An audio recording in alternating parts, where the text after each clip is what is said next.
Are we on? Okay. Hi. This is cool. We just got this in, and it's just cool. The custom color thing in Fenders has always been really strong. And there are certain custom colors, there are levels of custom colors that are fairly common. White, black, those are relatively common, especially white. In the early 60s, the Beach Boys all played white guitars on the cover of their record, and it became a big thing for the jazz masters, jazz basses, and Jaguars. I think a little reflection on all of that for all of us. If you're doing collectibles, you know, guitars are a really fun collectible. We play guitars. They're cool. And there's something about the sculpture of these offset bodies that really is appealing, how it is very ergonomic, meaning it fits the human form really well with its tummy cut and its arm cut and the way the strap comes up and extends over. The Jaguar came out in 1962, so of course they had the Telecaster first, broadcaster to a Telecaster. They made the Esquire, which was just, you know, gosh, we need something really quick, let's take out that pickup. They made the Strat in 54. Jazzmaster came out very first in 58. So by 60, the Jazzmaster was really, and the Jazz Bass were both really promoted, and they were hot sellers. The Strat started coming back because we lost Buddy Holly in 59, and all those photographs of him playing the Stratocaster kind of boosted sales of the Strat. Telecaster diminished a bit, but in 62 they needed something different.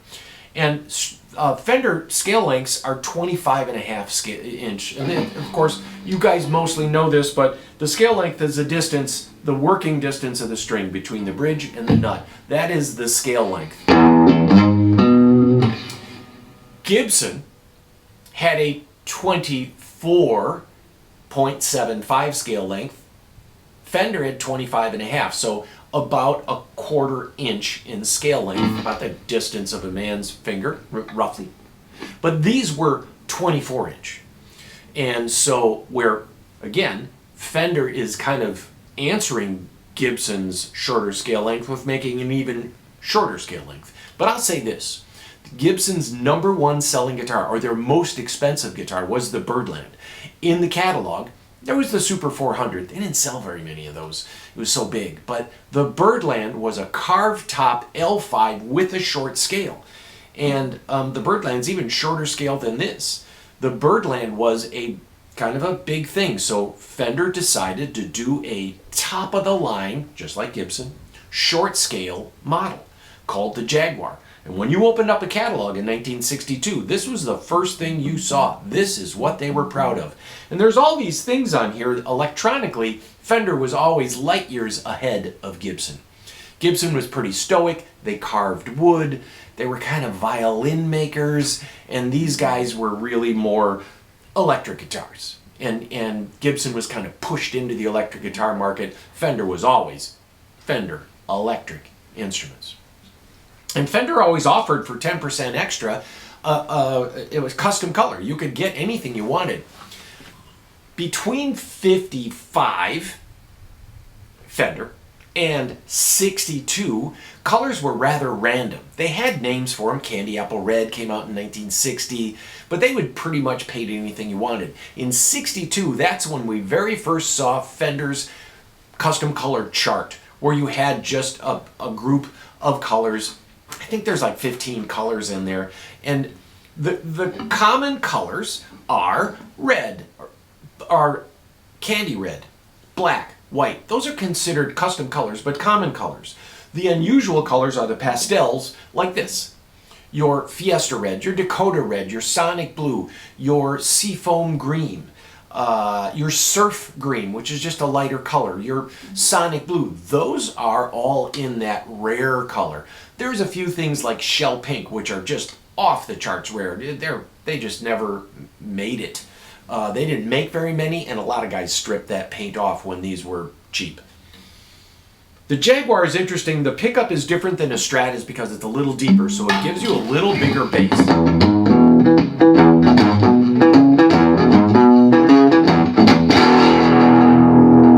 I have have two pickups on. I'm going to turn on the neck pickup.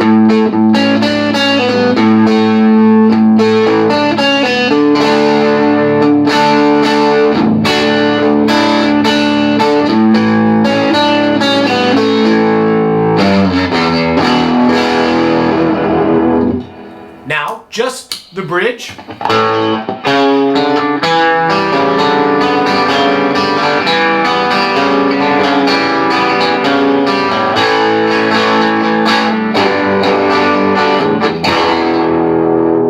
Both with a boost switch.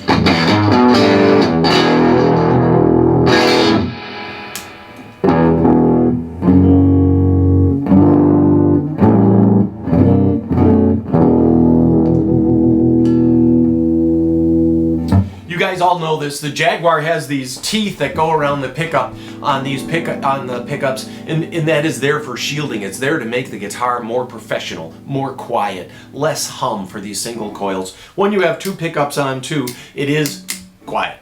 You add the switch here. Everybody knows this. Some of you don't. That switch, when it's in the down position, gives you all your controls down here. When it's in the up position, it's only that pickup. Only that pickup with its own volume and its own tone. The idea is you switch up and you can kind of get into that jazz sound for whatever purpose you might need, including holding back into the pocket. This guitar, this is a 1965. That was the year Fender bought them, and there's only one feature on here, and that is the pearl dots. In late 64, they started going into pearl dots before CBS bought them.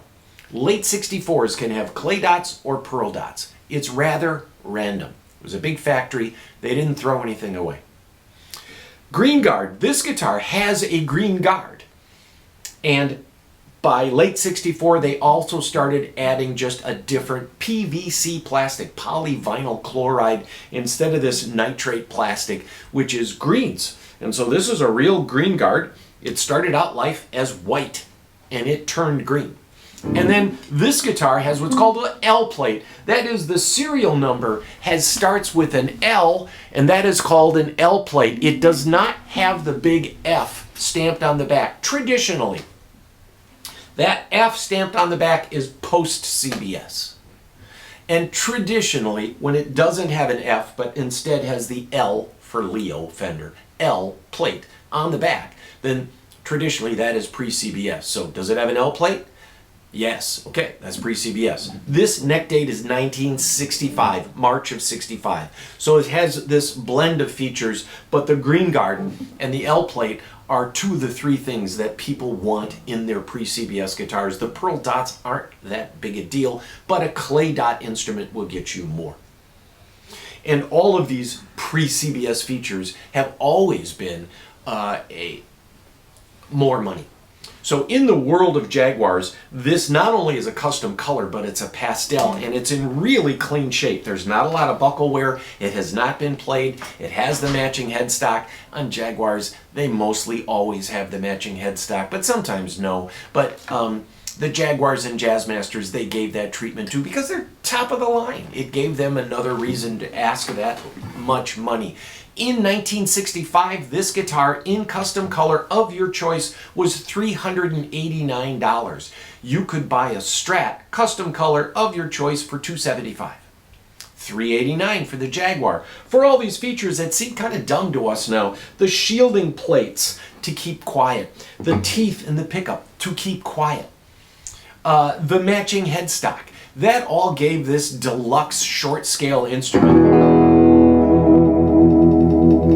enough pizzazz for them to ask that much more money. By the way, the Telecaster was even less than the Strat, barely mentioned in the 65 catalog. They don't even mention that a Telecaster came in a custom color.